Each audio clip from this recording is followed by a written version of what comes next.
News प्रणाम। आप देख रहे हैं हमारा यूट्यूब चैनल सीताराम पूनिया। कल तक हमने गुरु जम्बेश्वर भगवान के बताए हुए 41 शब्दों तक हमारी मातृभाषा में व्याख्यान समझा।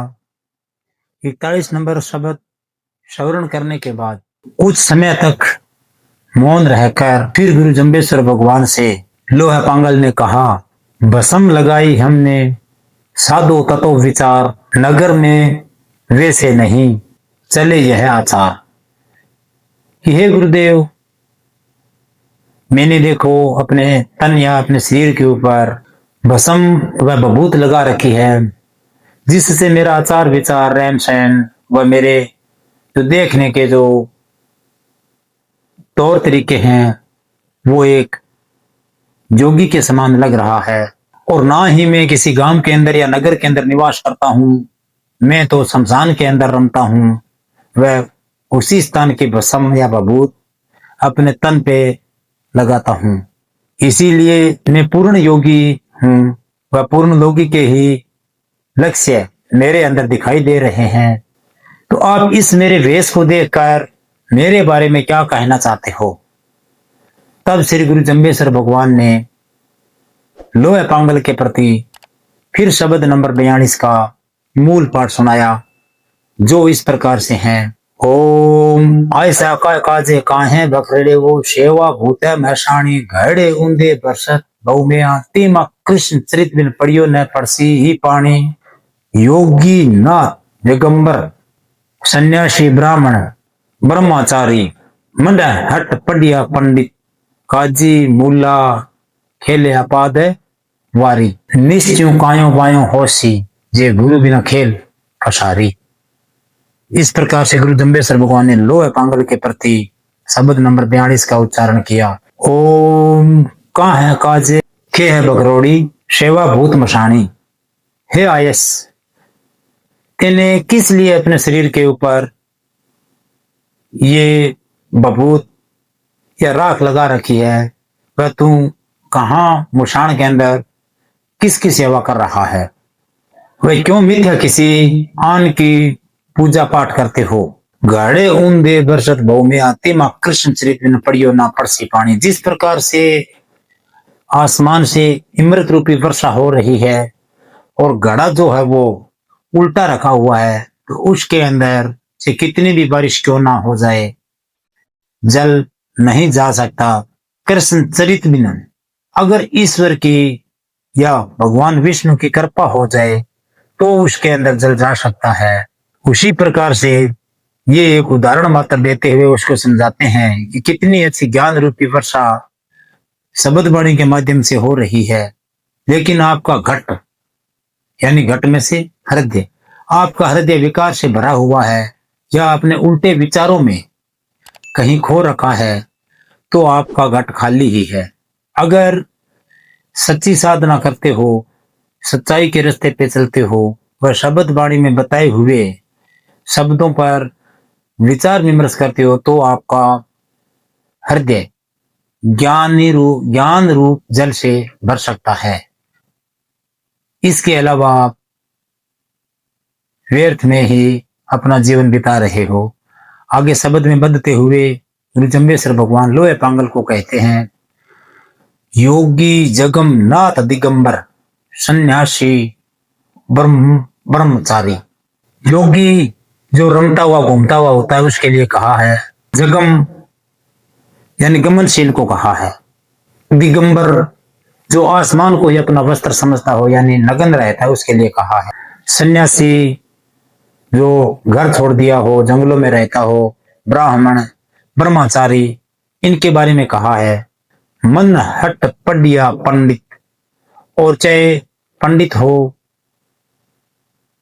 चाहे आगे कहा मन हट पढ़िया पंडित काजी मुल्ला खेल आपादवारी, चाहे काजी हो चाहे मुल्ला मौलवी जो नमाज पढ़ता है उसके लिए कहा है।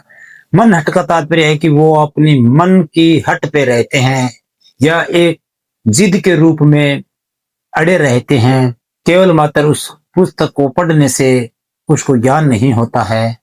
तो ऐसे केवल मात्र गांव गांव में फिरने से या सिंगी सास एक यंत्र होता है उसको बजाने से कोई आप सिद्धि प्राप्त नहीं कर सकते। सिद्धि प्राप्त के लिए तो आपको अपने अंदर झांकना होगा।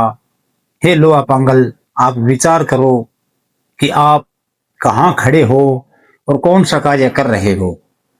आगे शब्द में भी बताते हैं उसको, ये सब जो पीछे नाम लिए थे, मन हट पढ़िया पंडित काजी मुल्ला खली, ये सब अपनी मन की लीला ही करते हैं। अपने मन में जो कुछ आती है वो बोल देते हैं और सामने बैठे वाला व्यक्ति वो उस पर विश्वास कर लेते हैं। ये सब खाली या थोती बातें हैं। आगे कहा है शब्द में, निश्चयों कायों बायों होशी, ये गुरु बिना खेल है पसारी। तो निश्चय ही इस जीवन में सांसारिक प्रक्रिया चलते हुए बाधाएं आएगी, वह मृत्यु के बाद में आप मोक्ष प्राप्ति को भी नहीं प्राप्त कर सकते हो। यानी केवल मात्र कौवे की तरह काम काम करना ही आपका कार्य रह गया है।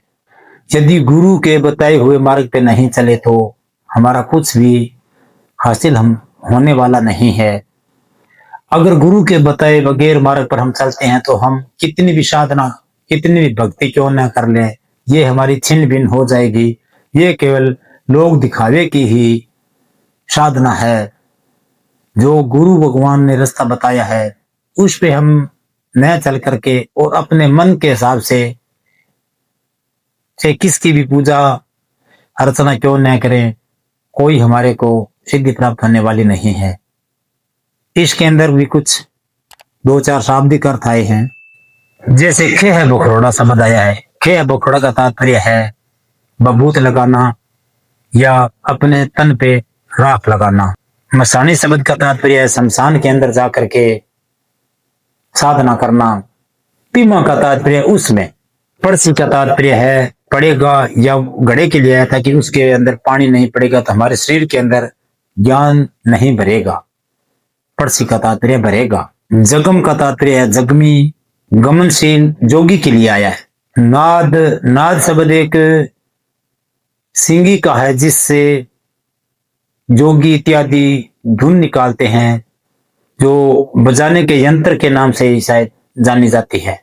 कई स्थान पे नाथ भी आया है तो नाथ का मतलब भी योगी से ही है। दिगंबर, दिगंबरी को कहा है जो आसमान को ही अपना वस्त्र मानता है, यानी अपने तन पे वस्त्र न रखते हुए नग्न रहने को कहा है। दिगंबरी में से नग्न। ब्रह्मचारी, ब्रह्मचर्य के लिए कहा है। मनहट यानी मन का हटी वह जिद्दी को कहा है कि मैं ये कर दूंगा। आप दुबारी का तात्पर्य अपने अपने रास्ते बताते हैं वो, ये जो ढोंग रचने वाले इसके लिए कहा है। आप दरबारी यानी अपने अपने दरबार बना करके बैठ जाते हैं। निहच्चे शब्द है। निहच्चे का तात्पर्य निश्चय। खेल पसारी का तात्पर्य है अपने अपने कौतूहल दिखाना, खेल दिखाना, यानी वैसे थोती बात के अंदर विश्वास दिलाने के बारे में बताया गया है। जो आज के युग में जो जोगी हैं या कोई मठ मंदिरेश्वर है या कोई आंखा देखने वाले कोई भी हो, इसके बारे में कहा भी अपने अपने खेल दिखाते हैं, लेकिन इससे आपकी सिद्धि प्राप्ति नहीं होती और न ही आप उत्तम रास्ते को प्राप्त कर सकते हो। तो लोहे पांगल को समझाते हुए गुरु जम्बेश्वर भगवान सब प्राणी मात्र के लिए शब्द बताए हैं। इससे हमारे भी जीवन का सुधार होता है। तो इससे हमारे को ये शिक्षा ग्रहण करनी चाहिए कि जो इत्यादि आंखें देखते हैं उससे हमारे को बचकर रहना चाहिए। इस प्रकार से हमने शब्द नंबर 42 का हमारी मातृभाषा में व्याख्या जानी। अगर कोई कारणवश भूल हो गई हो तो कृपया आप कमेंट में बताएं, हम उसमें सुधार करेंगे। मिलते हैं अगले नेक्स्ट वीडियो में, तब तक के लिए न्यून प्रणाम।